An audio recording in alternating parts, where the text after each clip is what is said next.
Rapat sikit. Okey. Baik. Assalamualaikum warahmatullahi wabarakatuh. Yang dihormati Barisan Panel Hakim yang Arif lagi bijaksana, barisan guru-guru serta rakan-rakan sekalian. Nama saya Fatin Marisa binti Sufian dan saya pula Safia Azhara binti Muhammad Fauzan. Pada hari ini kami akan membuat pembentangan tentang bendera kebangsaan Malaysia, iaitu Jalur Gemilang. Bendera bukan sekadar lambang sebuah negara, tetapi menjadi simbol perpaduan keberanian, keharmonian dan semangat patriotik rakyat Malaysia. Jadi, marilah kita bersama-sama mengenali sejarah, maksud warna dan lambang yang terdapat pada Jalur Gemilang. Ayo Marisa, kita mulakan. Tahukah anda sejarah bendera negara kita? Pada tahun 1949, Majlis Perundangan Persekutuan menganjurkan pertandingan Mereka Cipta Bendera. Keputusan pertandingan telah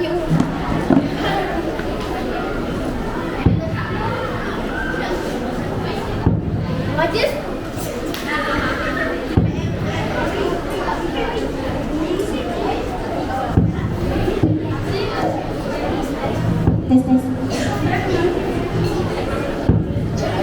Pada tahun 1949, Majlis Perundangan Persekutuan menganjurkan pertandingan Mereka Cipta.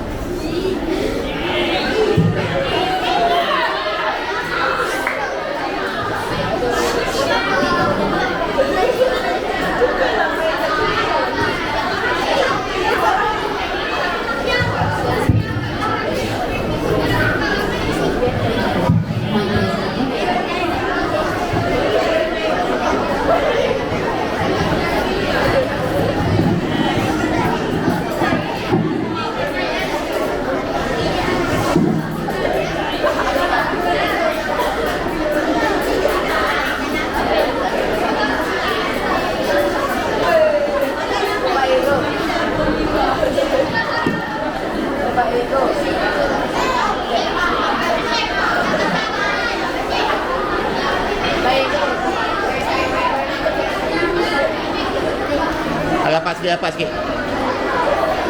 Okey.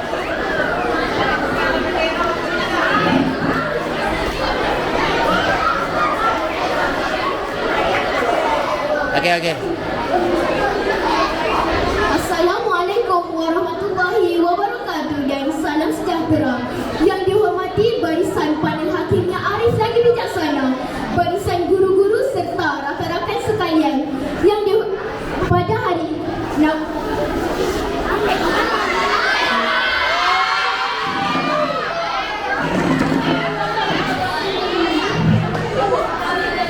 Nama saya Fatin Marisa binti Sufian dan saya pula Safia Azhara binti Muhammad Fauzan. Pada hari ini kami akan membuat pembentangan tentang bendera kebangsaan Malaysia, iaitu Jalur Gemilang. Bendera bukan sekadar lambang sebuah negara, tetapi menjadi simbol perpaduan keberanian, keharmonian dan semangat patriotik rakyat Malaysia. Jadi, marilah kita bersama-sama mengenali sejarah, maksud warna dan lambang yang terdapat pada Jalur Gemilang. Ayo Marisa, kita mulakan. Tahukah anda sejarah bendera negara kita? Pada tahun 1949, Majlis Perundangan Persekutuan menganjurkan pertandingan Mereka Cipta Bendera. Keputusan pertandingan diumumkan dalam akhbar The Malay Mail. Sebanyak 373 penyertaan, 3 rekaan terbaik dipilih ke peringkat akhir. Kawan-kawan tahu tidak siapakah pemenang pertandingan itu? Beliau ialah Encik Mohamed bin Hamzah, seorang arkitek Jabatan Kerja Raya berasal dari Johor.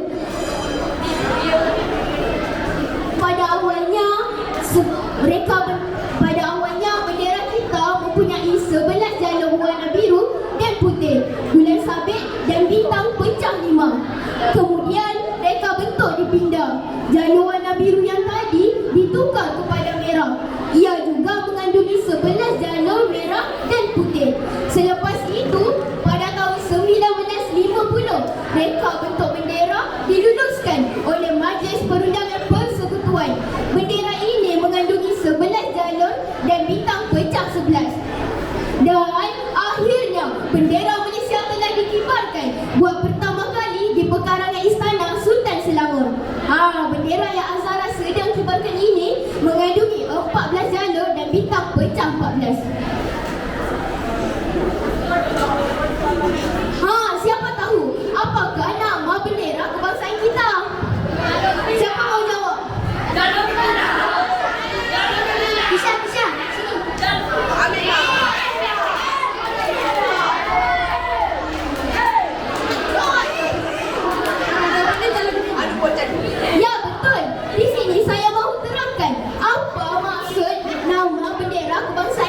jalur gemilang diumumkan? Diumumkan oleh Tun Dr. Mahathir Mohamad bersempena sambutan Hari Kemerdekaan Negara ke-40. Kawan-kawan, mengapa dinamakan jalur gemilang ya? Ia kerana mempunyai 14 jalur. Jalur bermaksud satu haluan yang sama untuk menuju ke gemilangan bangsa dan negara. Gemilang bermaksud bercahaya dan cemerlang. Apakah kepentingan mengibarkan bendera Malaysia ya? Kepentingannya ialah untuk memberikan tanda sayang dan bersyukur menjadi rakyat Malaysia. Kawan-kawan, mari kita kenali identiti jalur gemilang. Terdapat 4 warna, iaitu merah, putih, biru tua dan kuning. Merah bermaksud keberanian dan kegigihan rakyat menghadapi cabaran. Putih pula bermaksud kesucian dan keikhlasan. Biru tua bermaksud perpaduan rakyat berbilang kaum. Akhir sekali, kuning yang bermaksud kesetiaan kepada raja dan negara. Di dalam bendera ini juga terdapat bulan sabit yang bermaksud agama Islam sebagai agama persekutuan Malaysia, dan juga terdapat bintang pecah 14 dan 14 jalur yang bermaksud perpaduan 13 buah negeri dan kerajaan persekutuan. Kawan-kawan, mengapa kita perlu menghormati jalur gemilang?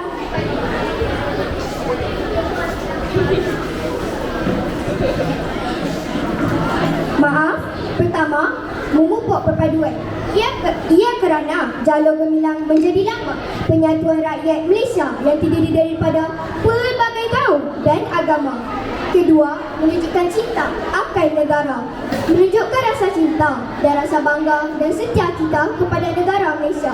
Ketiga, lambang identiti negara. Jalur gemilang merupakan identiti negara Malaysia.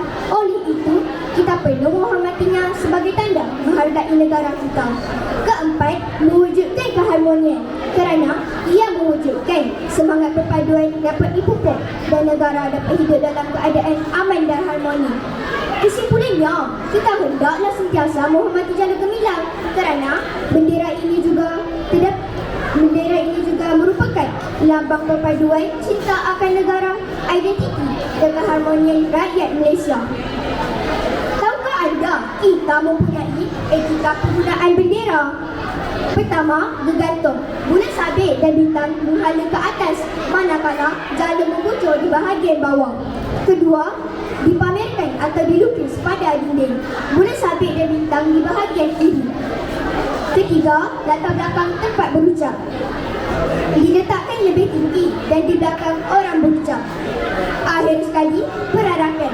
Bendera kebangsaan hendaklah mendahului bendera lain. Kawan-kawan, menaikkan dan menurunkan bendera juga ada etika. Pertama, kita hendaklah berpakaian kemas. Kedua, bendera tidak melirik ke tanah. Ketiga, bendera berada dalam keadaan baik. Keempat, tali bendera kuat dan tidak mudah putus. Kelima, dinaikkan dan diturunkan secara perlahan dan tertib. Keenam, semasa berkabung, bendera dinaikkan sepenuhnya dan diturunkan semula separuhnya. Akhir sekali, apabila bendera sampai bawah, hendaklah ditandang atau diletakkan di bahu. Itu sahaja daripada kami. Sekian, terima kasih.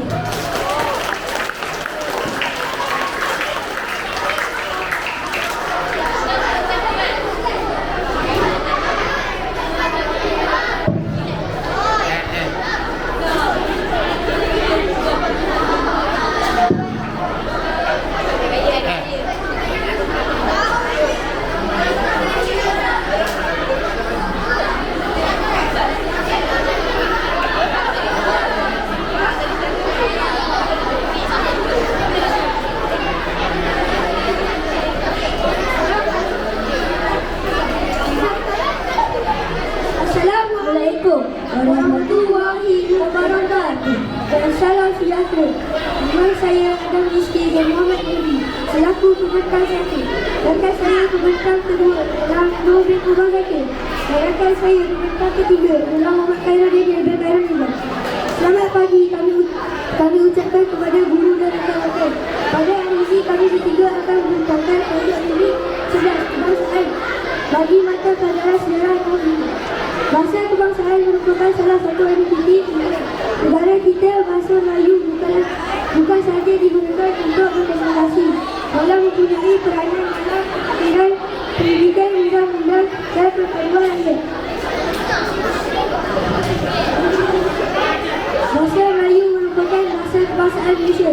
Kedudukan bahasa Melayu sebagai bahasa kebangsaan bermaksud dalam perkara 192 Perlembagaan Persetujuan Kedudukan ini telah bermula sejak kemerdekaan persekutuan Tanah Melayu 1967 dan diteruskan apabila Malaysia dibentuk pada tahun 1967. Walaupun bahasa Melayu ialah bahasa kebangsaan, bahasa-bahasa lain masih boleh dikenali dan digunakan oleh masyarakat Malaysia. Sebagai rakyat Malaysia, kita hendaklah berasa bangga dan yakin menggunakan bahasa kebangsaan dengan betul dalam pertuturan dan penulisan. Sebenarnya, bahasa kebangsaan merupakan salah satu lambang identiti negara kita. Seterusnya, saya serahkan pemakanan kepada rakan saya untuk menerangkan tentang peranan bahasa kebangsaan. Terima kasih kepada rakan pembentak saya. Bahasa kebangsaan mempunyai banyak peranan dalam kehidupan kita. Antaranya ialah sebagai bahasa pentadbiran. Bahasa Melayu digunakan dalam urusan rasmi seperti mesyuarat, senat imurat, taklimat dan urusan kerajaan. Selain itu, bahasa Melayu juga merupakan bahasa undang-undang yang digunakan dalam urusan dan prosedur mahkamah. Bahasa kebangsaan juga menjadi bahasa perhubungan. Penggunaan satu bahasa yang difahami bersama dapat memudahkan komunikasi dan mengeratkan perpaduan antara masyarakat yang berbilang kaum. Seterusnya, bahasa Melayu digunakan dalam bidang ekonomi, pendidikan dan bahasa ilmu. Jelaslah bahawa bahasa kebangsaan mempunyai peranan yang sangat penting dalam pembangunan negara. Terdapat pelbagai usaha yang dilakukan untuk memartabatkan bahasa kebangsaan. Antaranya ialah penubuhan bahasa Dewan Bahasa dan Pustaka atau DDP. DDP berperanan mengembangkan bahasa kebangsaan, menerbitkan buku, menghasilkan istilah dan lestari serta memberikan nasihat tentang penggunaan bahasa Melayu yang betul. Selain itu, Universiti Kebangsaan Malaysia telah membuktikan bahasa Melayu mampu menjadi bahasa umum. Kerajaan juga melaksanakan pelbagai dasar berkaitan bahasa kebangsaan dalam sistem pendidikan dan urusan rasmi. Sebagai murid, kita juga mempunyai tanggungjawab untuk memartabatkan bahasa Melayu dengan menggunakannya dengan betul. Kini kita teruskan dengan pembentang rakan kami yang akan menerangkan tentang cabaran penggunaan bahasa kebangsaan. Terima kasih kepada rakan pembentang saya. Walaupun bahasa Melayu merupakan bahasa kebangsaan, terdapat beberapa cabaran dalam penggunaannya. Antaranya ialah penggunaan bahasa rojak, iaitu bahasa yang mencampurkan bahasa Melayu dengan bahasa lain secara berlebihan. Selain itu, penggunaan bahasa yang tidak betul dalam media sosial dan komunikasi harian juga boleh menjadi cabaran. Jika setengah masyarakat yang kurang yakin menggunakan bahasa Melayu sumber kembali kesan kepada usaha mentarbatkan bahasa kebangsaan. Oleh itu, kita hendaklah menggunakan bahasa Melayu dengan betul, terutamanya dalam pertuturan, penulisan dan media sosial.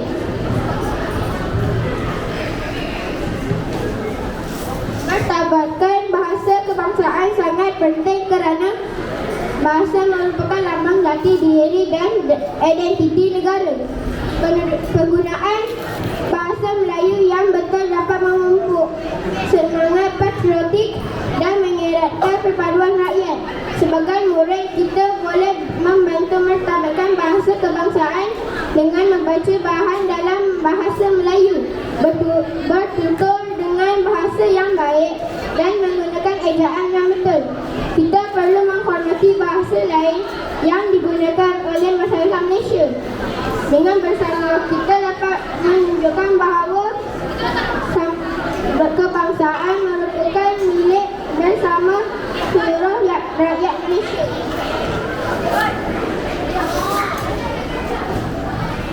Akhir sekali, kita perlu menghayati slogan bahasa jiwa bangsa. Slogan ini mengingati kita bahawa bahasa mencerminkan kepribadian dan jati diri seseorang. Penggunaan bahasa yang sopan dan baik dapat menjamin persefahaman, mengeratkan silaturahim serta mencerminkan pribadi yang mulia. Kesimpulannya, bahasa Melayu bukan sekadar alat untuk berkomunikasi.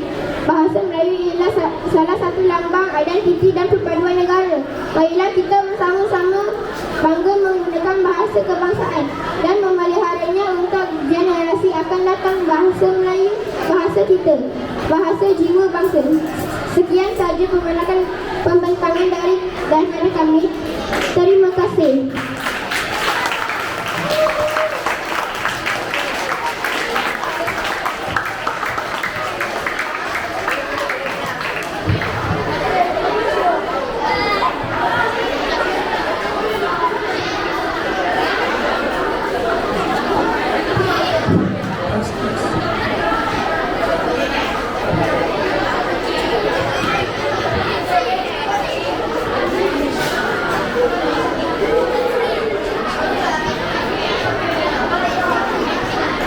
Assalamualaikum warahmatullahi wabarakatuh. Saya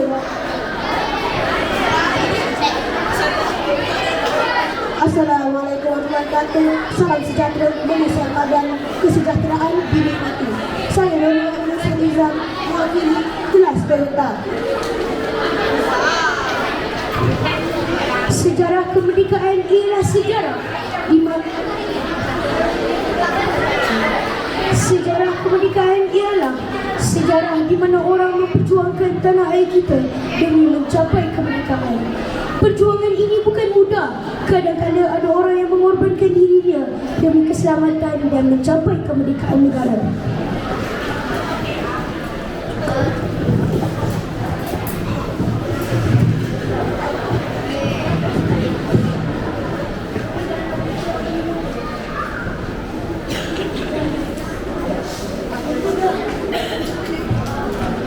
Yang pertama, perjuangan kemerdekaan.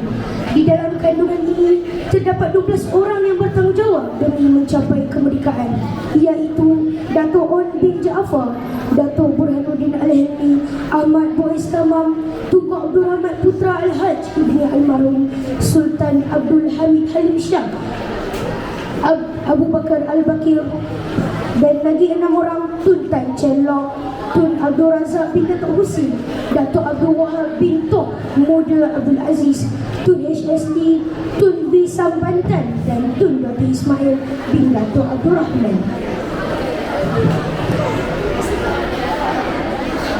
Seterusnya ke arah menuntut kemerdekaan. Pada tahun 1942 hingga 1945, pendudukan Jepun menyebabkan banyak kesengsaraan. Pemimpin tempatan bangkit mencapai kemerdekaan.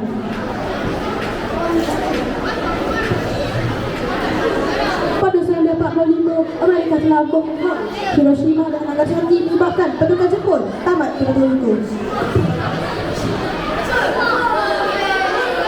Pada tahun 1948, Malaysia mengisytiharkan darurat daripada ancaman komunis. Pada tahun 1960, Malaysia mengisytiharkan darurat tamat.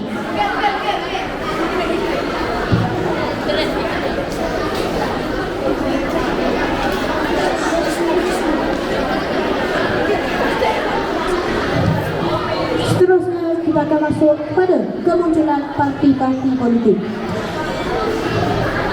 Parti Perikatan yang dianggotai oleh UMNO, MCA dan MIC ditubuhkan bagi menghadapi pilihan raya.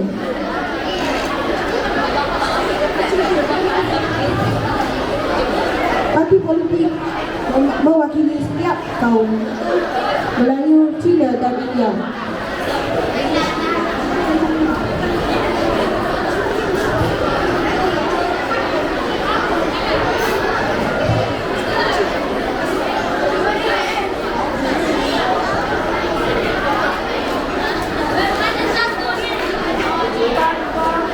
Masuk dalam.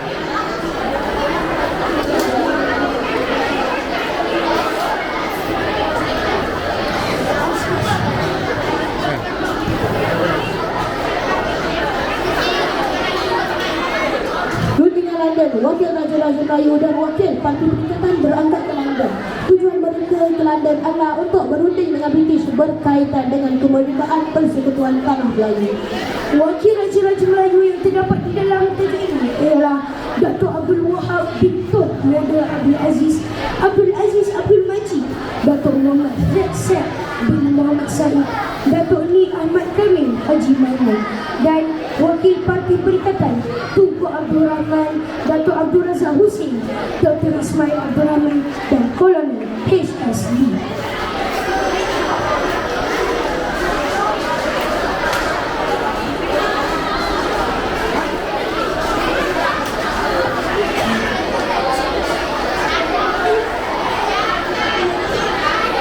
Tunku Abdul Rahman mendatangi perjanjian kemerdekaan Persekutuan Tanah Melayu dengan Lord Alan Lennox Boyd pada tahun 8 hari bulan 2 1996 di Leicester House, London. Perjanjian London. Hasil rundingan ini termeterailah perjanjian kemerdekaan Persekutuan Tanah Melayu. Perjanjian ini memutuskan bahawa 31 Ogos 1957 ditetapkan sebagai tarikh kemerdekaan bagi Persekutuan Tanah Melayu. Kemerdekaan Persekutuan Tanah Melayu. Selepas rundingan London, mereka pulang ke Tanah Melayu pada 16 Februari 1956. Pada 20 Februari 1956, rombongan kemerdekaan tiba di lapangan terbang Batu Perendang.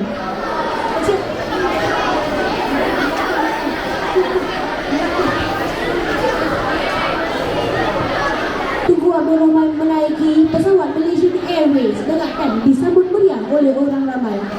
Tunku Abdul Rahman mengumumkan bahawa tarikh Melayu akan mencapai kemerdekaan pada tahun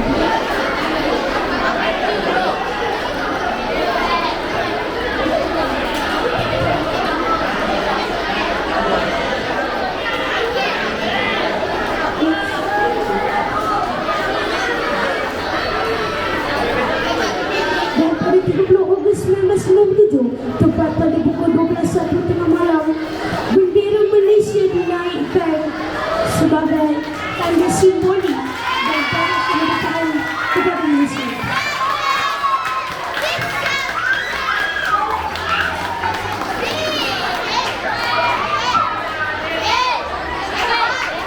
Pemasyuran 31 Ogos 1997, upacara pengisytiharan kemerdekaan Persekutuan Tanah Melayu disempurnakan oleh Tunku Abdul Rahman di Stadium Merdeka, Kuala Lumpur di hadapan Raja-Raja Melayu dan rakyat serta perwakilan dari 30 buah negara Commonwealth. Pengisytiharan kemerdekaan membuka lembaran baharu bagi Persekutuan Tanah Melayu sebagai negara bebas dan merdeka. Tunku Abdul Rahman melakukan merdeka sebanyak 7 kali dan disambut dengan gemuruh oleh rakyat hadir serentak dengan lagu kebangsaan negaraku. Mari kita lakukan merdeka sebanyak 7 kali. 1, 2, 3. Merdeka! Merdeka! Merdeka! Merdeka! Merdeka! Merdeka! Merdeka! Merdeka! Itu saja daripada kelas kami. Terima kasih.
kerajaan, pendapat undang-undang dan kesempurnaan kesusahan.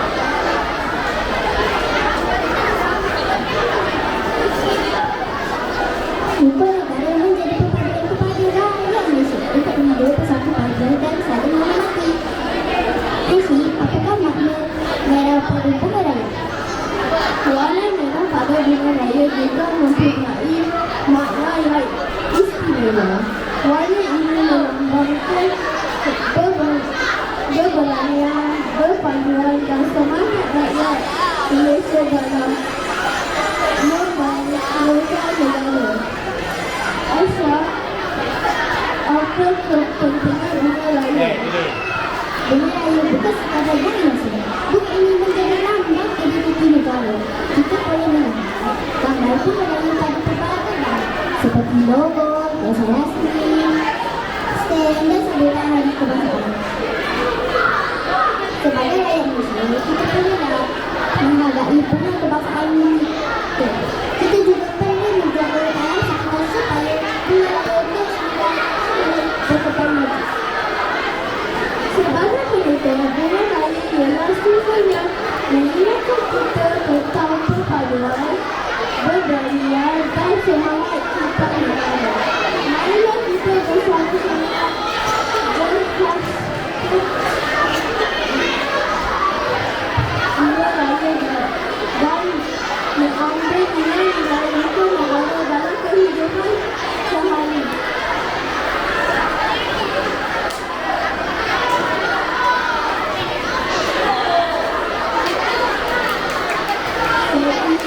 Terima kasih.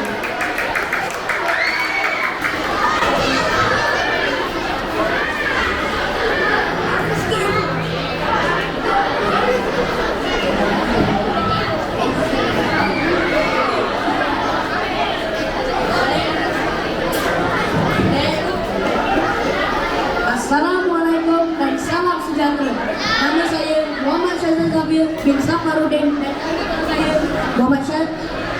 Muhammad Arif Irfan bin Aziz Anwar.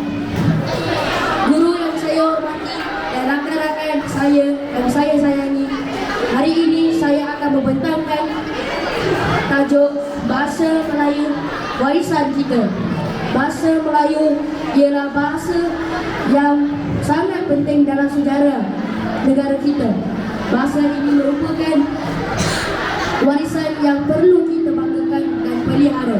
Sejak zaman dahulu lagi, bahasa Melayu telah menjadi bahasa perhubungan antara penduduk di alam Melayu. Bahasa Melayu pada zaman dahulu, pada zaman Kesultanan Melayu Melaka, bahasa Melayu menjadi bahasa perdagangan. Pedagang dari China, India, Arab dan negara lain menggunakan bahasa Melayu untuk berulus niaga. Oleh sebab itu, bahasa Melayu mudah berkembang ke banyak tempat.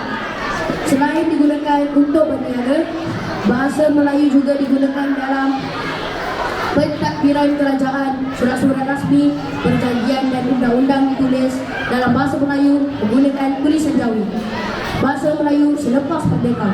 Selepas negara kita mencapai kemerdekaan pada tahun 1957, bahasa Melayu dipilih sebagai bahasa kebangsaan Malaysia. Perkara ini termaktub dalam Perlembagaan Persekutuan. Sebagai bahasa kebangsaan, bahasa Melayu digunakan dalam urusan kerajaan, di sekolah, di mahkamah dan dalam majlis rasmi negara. Bahasa ini menjadi lambang perpaduan rakyat yang terdiri daripada pelbagai kaum. Kepentingan bahasa Melayu. Bahasa Melayu mempunyai banyak kepentingan. Antaranya ialah menjadi bahasa berkomunikasi antara rakyat Malaysia, menyatukan masyarakat yang berbilang kaum, memudahkan urusan rasmi kerajaan serta membantu kita mempelajari ilmu pengetahuan di sekolah.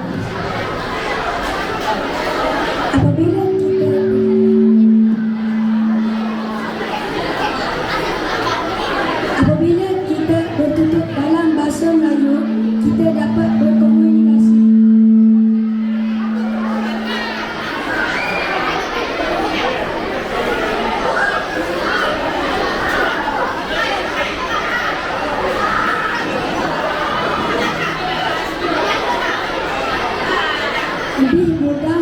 sebagai rakyat Malaysia, cara memelihara bahasa Melayu. Kita semua mempunyai tanggungjawab untuk menjaga bahasa Melayu. Antara cara yang boleh kita lakukan ialah menggunakan bahasa Melayu dengan sopan dan betul, membaca buku dan bahan bacaan dalam bahasa Melayu, menulis dengan ejaan yang betul, serta menghargai tulisan jari sebagai warisan bangsa. Sebagai murid, kita juga boleh berani bertutur dalam bahasa Melayu yang baik ketika berada di sekolah dan di rumah. Penutup. Sebagai kesimpulan, bahasa Melayu ialah warisan yang sangat berharga. Bahasa ini bukan sahaja bahasa kewarisan, malah menjadi lambang identiti dan persaudaraan rakyat Malaysia. Marilah kita bersama-sama memanfaatkan bahasa Melayu agar warisan ini terus kekal untuk generasi akan datang. Sekian, terima kasih.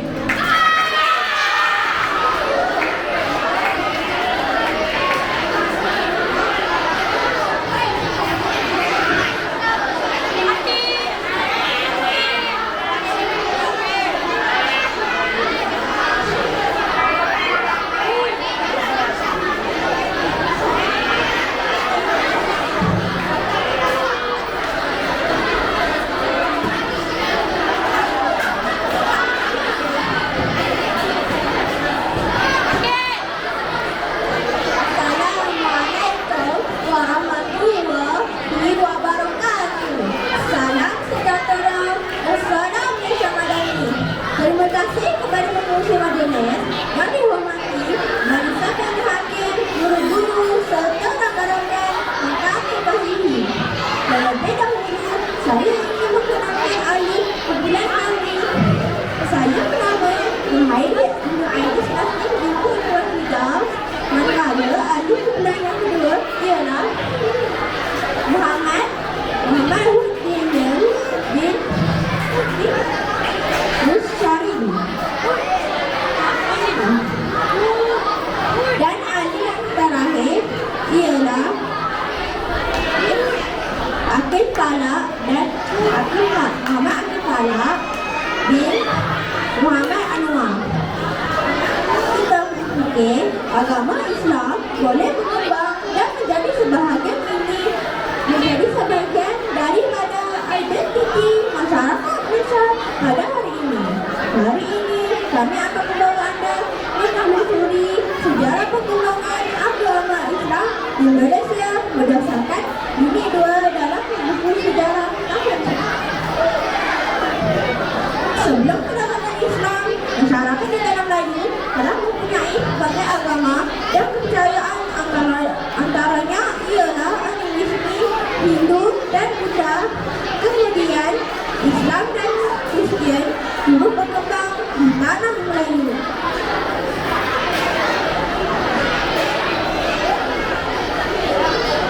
Sebelum antara kepercayaan terawal masyarakat di tanah Melayu ialah animisme. Masyarakat ketika itu percaya kepada roh nenek moyang, makhluk halus dan semangat yang terdapat pada alam sekitar.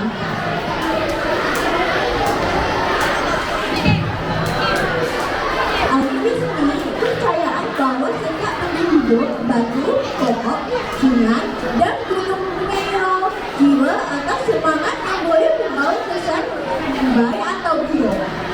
Meski ialah percayaan terhadap kuasa lain atau semangat tertentu yang terdapat pada benda-benda tertentu.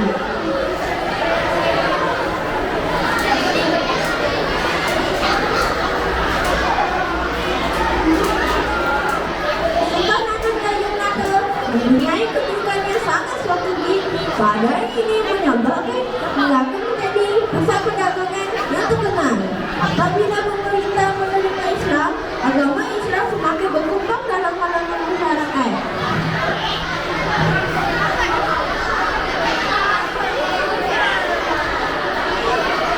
Namun, sejarah bukanlah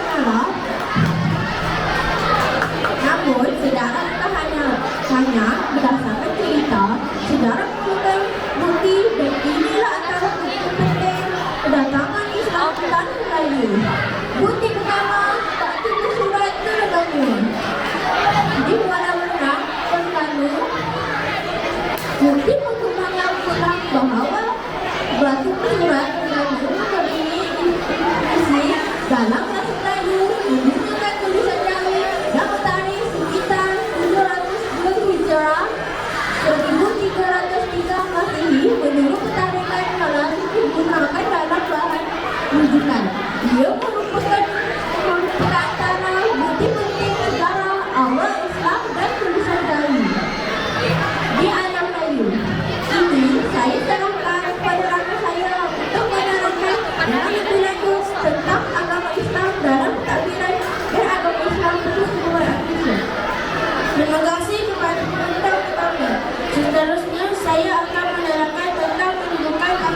perdagangan dan kegiatan jual beli.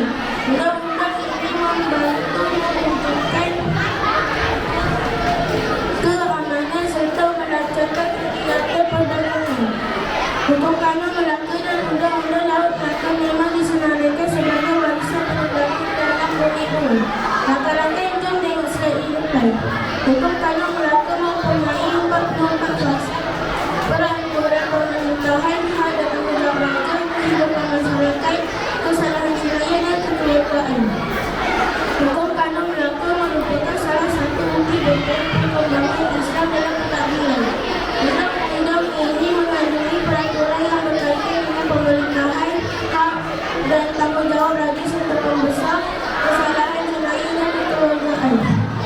Dengan adanya undang-undang, kehidupan masyarakat dapat dikawal dan keamanan dapat diwujudkan. Semasa penjajahan British, Sultan masih menjadi ketua agama Islam dan ada istiadat Melayu di negeri masing-masing. Namun, penggunaan undang-undang Islam telah dihaikan kepada perkara tertentu seperti kekeluargaan, harta pusaka dan zakat. Semasa pemerintahan Jepun pula, Sultan masih menjadi ketua agama Islam dan ada istiadat Melayu. Jepun telah menghapus agama Islam yang bertanggungjawab terhadap produk-produk Islam. Selepas mencapai kemerdekaan, pendidikan okey. Islam terus berkembang. Nampak? Yang nampak? Perkara 3 Perlembagaan Persekutuan menetapkan bahawa Islam ialah agama bagi persekutuan, tetapi agama lain boleh diamalkan dengan aman dan damai. Ini menunjukkan bahawa Malaysia menghormati kebebasan beragama. Oleh itu, kita hendaklah menghormati agama dan kepercayaan orang lain serta hidup dalam suasana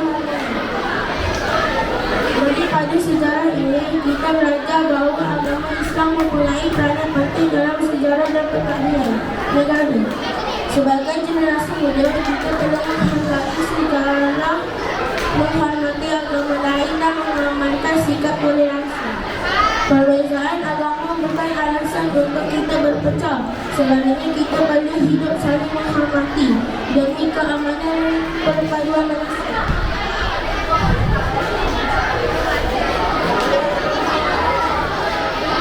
Kesimpulannya, agama Islam telah memainkan peranan penting dalam pentadbiran sejak zaman Sultan Melayu Melaka sehingga Malaysia mencapai kemerdekaan. Pada hari ini, kedudukan Islam sebagai agama persekutuan dipelihara. Manakala agama-agama lain juga boleh diamalkan dengan aman dan damai. Sejarah mengajak kita untuk menghargai warisan, menghormati kepelbagaian dan mempertahankan perpaduan. Sekian, terima kasih. Saya serahkan kepada pembentang tiga untuk meneruskan pembentangan kami.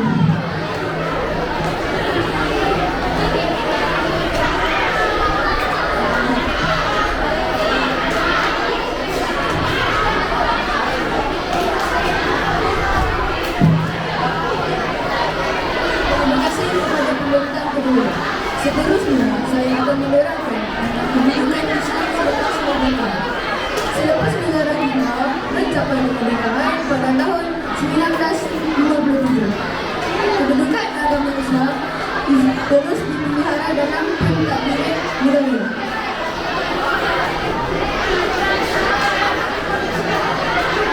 Perkara ini menunjukkan bahawa agama Islam mempunyai hubungan yang rapat dengan sejarah dan pembentukan negara Malaysia. Kedudukan Islam dalam negara kita dinamakan dalam perkara 3 penerbangan dan persekutuan. Perkara ini menyatakan bahawa Islam ialah agama bagi persekutuan, manakala agama lain boleh diamalkan dengan aman dan damai. Oleh itu, kita sebagai rakyat Malaysia hendak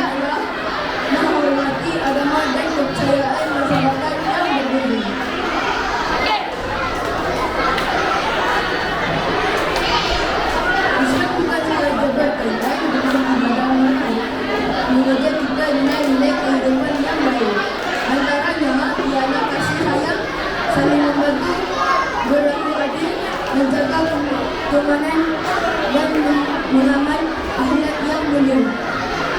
Nilai-nilai ini penting dalam kehidupan masyarakat Malaysia yang terdiri daripada berbagai kaum dan agama. Malaysia merupakan sebuah negara yang mempunyai masyarakat bilangan kaum, agama dan budaya. Walaupun kita mempunyai perbezaan, kita tetap boleh hidup bersama dalam suasana aman dan harmoni. Kita perlu menghormati agama dan kepercayaan orang lain kerana perpaduan merupakan asas kekuatan negara.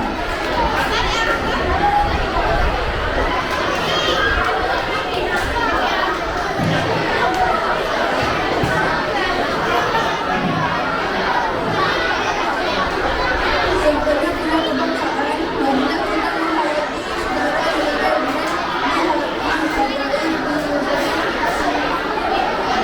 demokrasi kita boleh menunjukkan rasa cinta kepada negara dengan belajar dari sungguh-sungguh, menghormati guru-guru dan ibu bapa, menjaga keharmonian serta menghormati rakan-rakan berlainan agama dan budaya. Inilah janji yang tidak perlu kita beri sebagai generasi pewaris negara.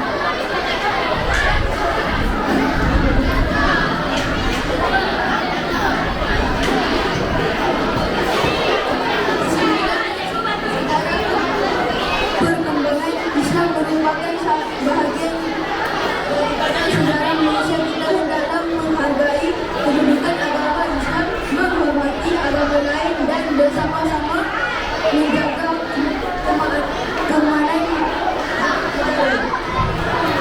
Sejarah membentuk jati diri perpaduan mengukuhkan negara. Marilah kita menjadi generasi bukan sahaja mengenali sejarah, tetapi mampu mengambil pelajaran daripada sejarah. Saya akhiri pembekalan ini dengan satu pesan. Mari sekarang kita hargai negara kita dan cintai Malaysia kita.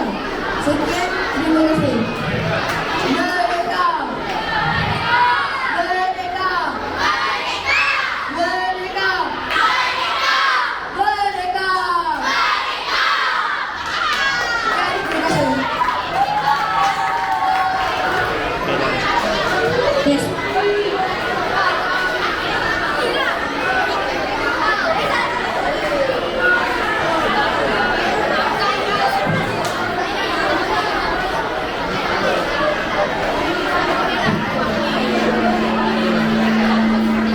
Assalamualaikum dan selamat sejahtera yang dikasihi para hadir Malaysia Tunggu dan rakan-rakan sekalian. Kami, wakil dari kelas 50% ingin membentangkan tajuk yang di-Pertuan Agong. Sebelum itu, saya perkenalkan ahli kumpulan kami dahulu, iaitu saya, Imam Haji Besara binti Imam Al-Khairuddin, Alisa binti Anuwata Sin Elijah dan Mawana Alisha binti Kamsuddin. Kawan-kawan tahu tak, institusi yang di-Pertuan Agong sebagai pintu utama negara dalam perpaduan.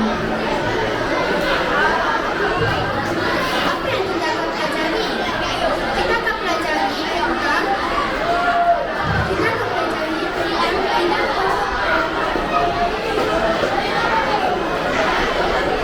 kawan-kawan tahu tak kaedah pemilihan yang di-Pertuan Agong? Kalau kawan-kawan tidak tahu, mari saya terangkan. Yang pertama adalah melalui undian sulit. Majlis Kerja-Kerja akan menjalankan undian secara sulit untuk mencari seorang raja sebagai yang di-Pertuan Agong. Seterusnya adalah pengisytiharaan. Majlis Kerja-Kerja akan mengisytiharkan raja yang telah dipilih sebagai yang di-Pertuan Agong. Kemudian adalah pengesahan. Ia adalah surat pengesahan pemilihan dihantar kepada Dewan Rakyat dan Dewan Negara. Selepas itu adalah kenyataan rasmi oleh Perdana Menteri. Perdana Menteri membuat kenyataan rasmi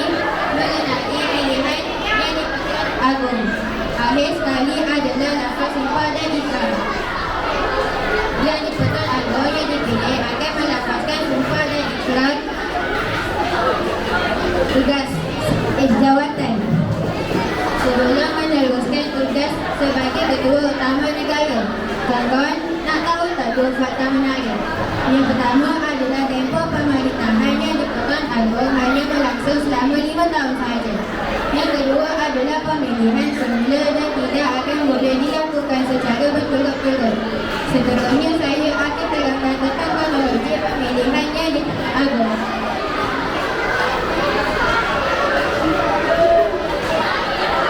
Sebelum pemilihannya di Pertuan Agong, Majlis Raja-Raja akan menetapkan tarikh masyarakat pemilihannya di Pertuan Agong. Semasa Majlis Raja-Raja akan menjalankan proses undian bagi pemilihannya di Pertuan Agong. Selepas pemilihannya di Pertuan Agong, Majlis Raja-Raja akan mengisytiharkan nama raja yang telah dipilih sebagainya di Pertuan Agong.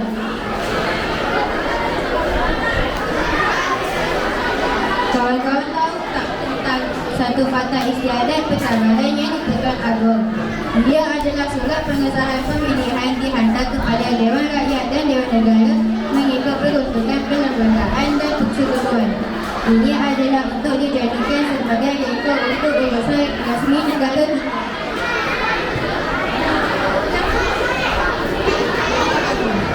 Yang pertama adalah melafazkan sumpah.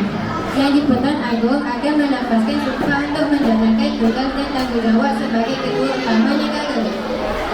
Seterusnya adalah penandatangani surat sumpah. Baginda akan menandatangani surat sumpah sebagai pengesahan rasmi jawatan. Kemudian adalah pembacaan wakilnya. Wakilnya pertabaran dibacakan sebagai pengesahan dan pengiburan pelantikan Baginda sebagai yang di Pertuan Agong. Selepas itu adalah mengucap tulis kerajaan. Baginda akan mengucap tulis kerajaan sebagai simbol menerima amanah dan tanggungjawab sebagai ketua utama negara. Akhir sekali adalah menyerah surat sumpah. Surat sumpah yang telah ditandatangani diserahkan kepada Perdana Menteri. Seterusnya saya akan serahkan kepada rakan saya Datuk Anissa. Terima kasih, Mama. Nama saya Anissa. Rakan-rakan tahu tak bidang kuasa di Pertuan Agong melakoni beberapa bidang utama? Mari saya jelaskan kepada kamu semua. Eksekutif melakukan Perdana Menteri dan tugas tertentu dalam pentadbiran. Kedua, perundangan dengan memanggil, memuka, melaporkan dan membubarkan parlimen. Ketiga, kehakiman.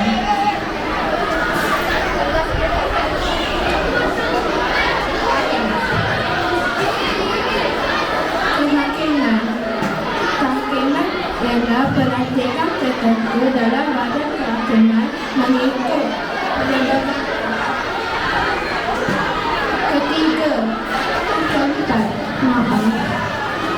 Baginda Ketua Agama Islam bagi negeri baginda dan negeri-negeri tidak beraja serta wilayah persekutuan.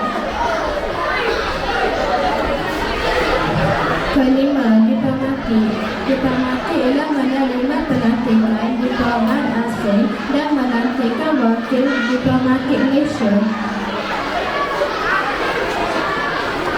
Akhir sekali, Angkatan Tentera yang di Pertuan Agong sebagai pemerintah tertinggi Angkatan Tentera Persekutuan. Jom saya tunjukkan alat kebesaran diraja. Tengkorak diraja, muskat, keris pendek diraja, halang diraja, pendek diraja, ganting diraja, keris panjang diraja, cogan alam, cogan agama, cokma, payung, ubur-ubur kuning dan tombak berabu, pedang, keris panjang dan sedang diraja. Saya akan serahkan kepada rakan saya iaitu Amadi. Terima kasih Anissa. Kawan-kawan tahu tak tentang yang Pertuan Agong ke-17 atau terkini? Ini sedikit maklumat tentang baginda.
Pergi ke kamar menikmati arwani di waktu pagi.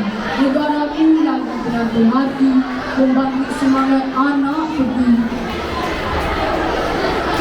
Assalamualaikum dan salam sejahtera.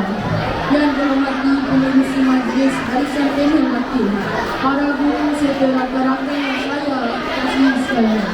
Nama saya Amsar bin Rosdi dan sahabat-sahabat saya yang bernama Farhan bin Ismailizam dan Aina binti Mezin.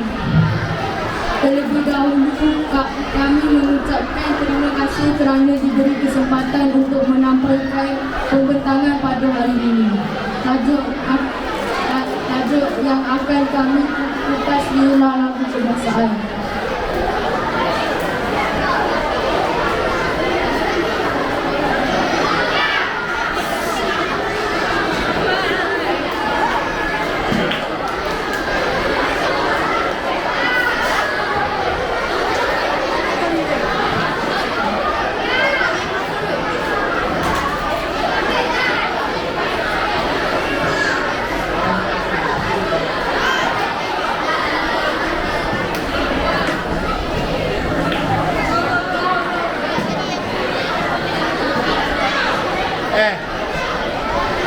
Polyester.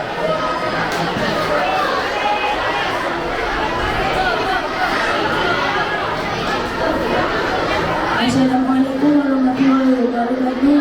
Nama saya Muhammad Farhan bin Muhammad Ismailizam. Apa yang akan dibentangkan? Nombor 1, sejarah percintaan lagu kebangsaan Malaysia. Nombor 2, nama dan masa lirik lagu negaraku.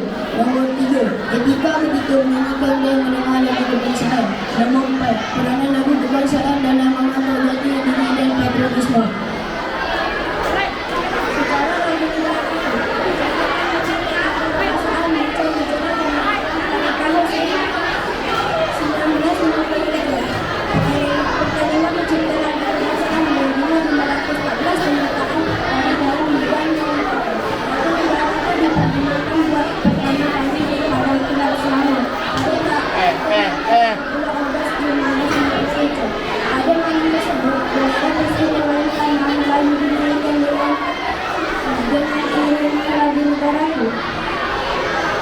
Maksud diri lagu negaraku. Nombor 1, menyayangi rakyat daripada pelbagai bangsa dan agama supaya hidup bersatu padu. Nombor 2, memohon rahmat dan kebahagiaan daripada Tuhan untuk kesejahteraan raja, rakyat dan negara. Nombor 3, mendorong kita mencapai kemajuan serta mengekalkan keharmonian negara.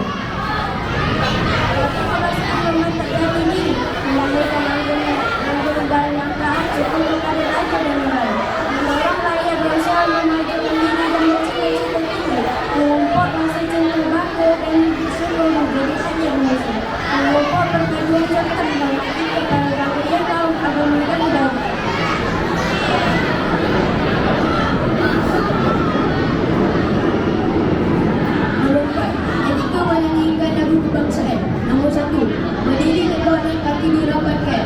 Kedua-dua tangan diletakkan di sisi dan diluruskan ke bawah. Menyanyikan dengan jelas, serentak dan penuh semangat. Menyebut diri dengan betul serta menghayatinya. Tidak bermain-main semasa lagu dinyanyikan. Murid yang datang lewat perlu berhenti, meletakkan beg di sisi kaki dan berdiri tegak. Kerana lagu kebangsaan, patriotisme mengenalkan perasaan kita yang kuat terhadap negara. Kita yang mengatur rakyat yang berbeda dan agama. Hormat mengajar kita menghormati negara dan simbol kebangsaan. Dan ini mengatur rakyat yang berbahaya dan bersumpah rakyat. Saya ada sedikit sebenarnya pantas untuk penonton. Mengapakah kita perlu menghayati maksud diri lagu kebangsaan? A. Supaya kita menyanyi dengan lebih kuat. B. Supaya kita memahami nilai perpaduan, patriotisme dan taat setia. C. Supaya kita cepat